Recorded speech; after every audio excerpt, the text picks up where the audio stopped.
Hey guys, it's Kendra. Today I'm here to talk to you about our road trip and give you some travel tips, some advice, some things that we learned that helped along the way and some things that didn't really help. We went to Tahoe last week and our drive up there was very long. We spent the night. Our drive back was even longer because we drove straight through. So I'll kind of give you a rundown of the process, like how we got there, how we got home, and then I'll tell you my tips along the way. So I hope you guys find this video helpful, and let's jump right in. So we left our house last Wednesday around 6:30 when Andrew got off work. I had the girls all fed in their pajamas, all ready to go.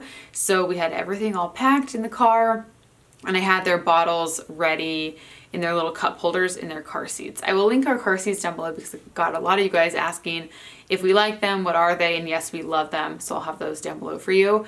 So when we got in the car, they were starting to drink their bottles and I figured they'd fall asleep within 2 hours. They usually fall asleep a little later if we're in the car than they typically do here going to bed. So I ended up sitting in the front when we left because I just wanted them to kind of relax and go to bed. But when they're awake, usually like on a long road trip, I'll sit back there with them and entertain them. But when we left, I was like, you know what, they're probably gonna go to sleep soon. They'll be fine. So I sat up front with Andrew. They ended up reading a ton of books and just entertaining themselves with some toys that I bought. I went to Target beforehand and I picked up a ton of different books and activity things. So I will link all of those on my blog. So I'll put a link down below and it'll take you to my shop page on my blog and it'll show you all the stuff that I picked up for them. What happened was, so they fell asleep, I'm trying to think what time they ended up falling asleep. June fell asleep first, probably 2 hours into the drive, they fell asleep. Right before Violet fell asleep though, she threw up. So we've realized that she gets car sick. Now, looking back, I wish I wouldn't have let her read all those books. At least now we know that's why she gets sick, is because she reads a lot of books in the car. June, on the other hand, will look outside a lot of the time and just kind of like stare off in the distance, and Violet's always looking at something. So my first tip is to have a change of clothes up with you in the front, because when you're on a road trip, all your stuff's in the back and it's so hard to look through everything to find whatever you need. Like, it's always going to be at the bottom for some reason. So have a change of clothes for your girls, for your boys, whatever you have. Also have a shirt or even just a whole outfit for yourself to change, because I got throw up on my shirt and I had to use a wipe to get it out, and I feel like I smelled like throw up the rest of the drive. So definitely just have an extra shirt up front that you can throw on if you need to. I also would recommend having wipes and stuff easily on hand. So like in the front seat or just below the car seats, just so you can grab them quick if you need them. The other thing I would suggest keeping with you is some swaddle blankets, like lightweight blankets, because you never know when you're gonna need to wipe something up, or in our case, the car seat, we could wipe it down pretty good, but it still was damp. So I laid a blanket like on the back of the car seat so Violet's clothes didn't get all wet. But yeah, it was a little unfortunate. So the whole time after that, I was just hoping that she wouldn't get sick again. So on our way up there, we got a hotel in Bishop, which was 5 hours from our house. And then after that, we drove to Tahoe the next morning. One thing I wish I would have done is put their sound machine up front with us, because it was in the back packed away in their suitcase, and we have an outlet in our car so we can use it. But I was just like, oh, I'll just use my phone. But I didn't realize that the app on my phone, when you have it on, the sound machine, you can't use any other app. So I had the sound machine on the whole time in the car while we were driving, and I couldn't do anything on my phone. So definitely bring a physical sound machine that you can plug into your car if you have that capability, because that was super helpful on the way home. It just made everything a lot easier, because our girls sleep with the sound machine all the time, so they're so used to that. I think keeping everything consistent just makes it easier on them. When we got to the hotel, it was around 12 o'clock and June was super tired, ready to go to sleep, but Violet just got this burst of energy, so we kind of let them play around our room for a little bit. And I had brought one pack and play. My parents had the other pack and play because I wanted to save some room in the car, and also the hotel had a crib that we can use, so I figured we could just bring one with us. But the crib at the hotel was super rinky-dink. Violet could not even sleep in it. She was like freaking out in it. So I wouldn't count on hotel cribs because you never know if your girls are gonna, or boys are gonna even like them. So honestly, looking back, I would probably just bring our 2 pack of plays just in case. So Violet ended up sleeping with us in our bed, and then June woke up too, and I couldn't just let her cry a little bit because we're in a hotel. So both of them slept in our bed, and it was crazy. We've never had both of them in our bed at the same time, and there were limbs flying everywhere. Like, they move so much in their sleep. It's crazy. I kept looking at the clock being like, oh my gosh, I'm not gonna get any sleep. I just had to realize that, you know, the trip is not gonna be like we're back at home.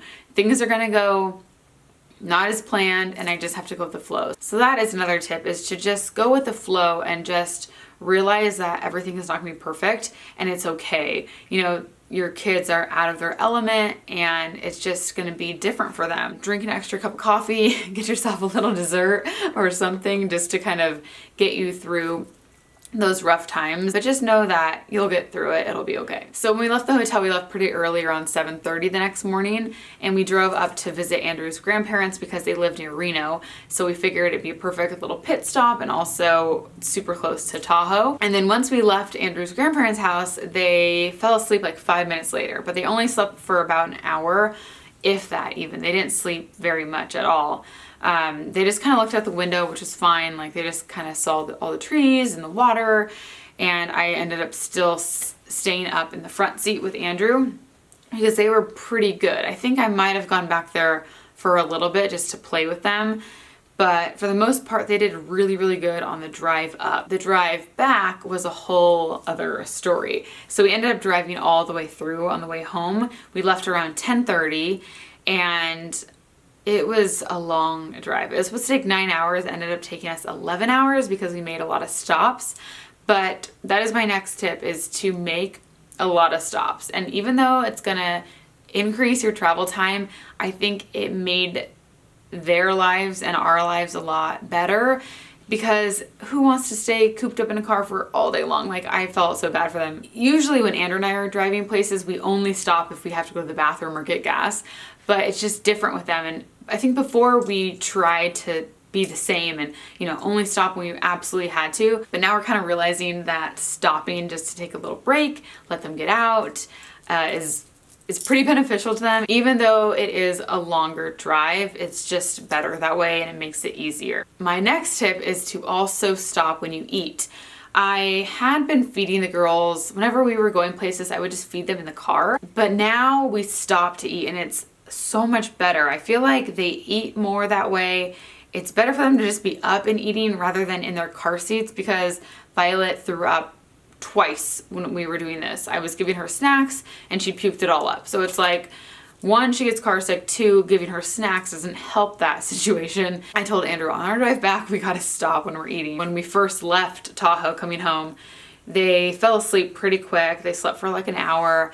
And then when they woke up, we stopped at some random place and we had lunch, and then stopped again later for dinner. So that was just much easier. You have less cleanup, your car doesn't get as dirty, and it's just nice to eat somewhere separate. Okay, my next tip is just on entertaining them. So when the girls would be awake, I would sit in the back with them in between the car seats. I would climb through the front to get there, and I would sit back there and try to entertain them. So a lot of the time they would look out the window and just like look at stuff, which is great.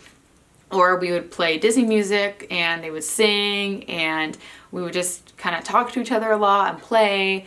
I brought a bunch of stickers. They love stickers. I also brought a ton of books, but since I didn't want Violet to throw up again, I kept the books on the ground. So we played with stickers. Also, you know those little, they're called Little People.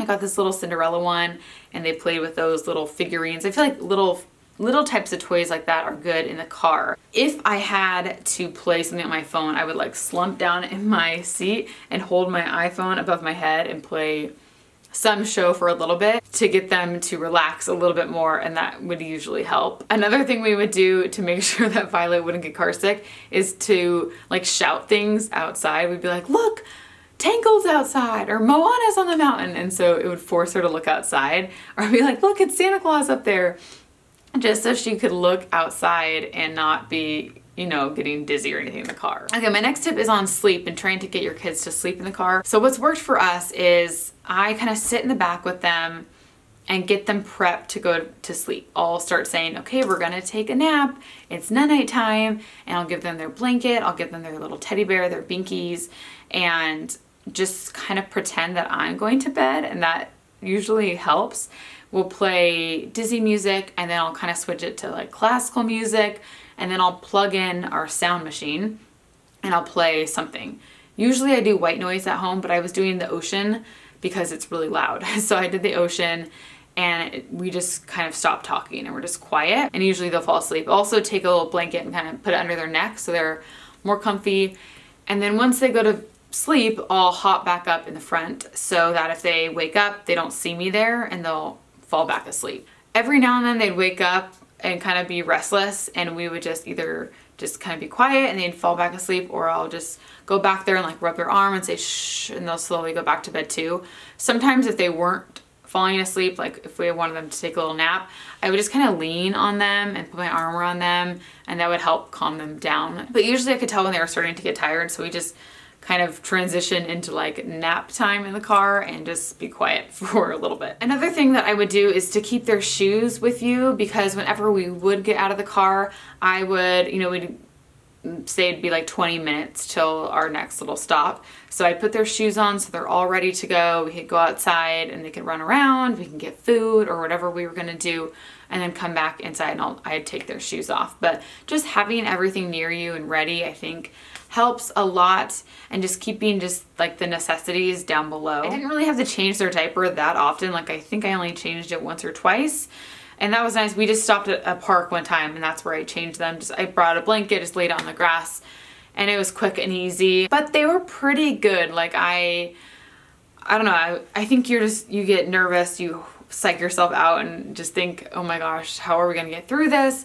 But you'll get through it. The day will end eventually. I think you just have to kind of take it hour by hour and just realize that, I don't know, not everything's gonna go according to plan, not everything's gonna be awesome, but also at the same time, just kind of enjoy it. And it's just kind of a fun thing to look back on. And now I'm like thinking, oh my gosh, I can't believe we drove for 11 hours with them in the car. But it's gonna be cool to tell them when they're older that we did this with them. And I'm trying to tell myself and not to be afraid to go on trips, because it's going to be a lot of work. Because I think it's easier to just stay home and to not go as many places with them. But I'm trying to realize that it's good for them to get out, and it just is good for them to try new things. So if you guys are going on a trip soon, have a vacation coming up, I wish you the best of luck. We are actually going to the river this weekend, believe it or not. So we have like a couple days home, and then we're leaving again. But the drive to the river is, I think, 4.5 to 5 hours. So I feel like that's a piece of cake now. And if you guys didn't see our video on our Tahoe trip, I will link it down below so you can see what it all looked like. And yeah, I hope you enjoy that too. So thank you for watching. I will talk to you guys very soon. Bye.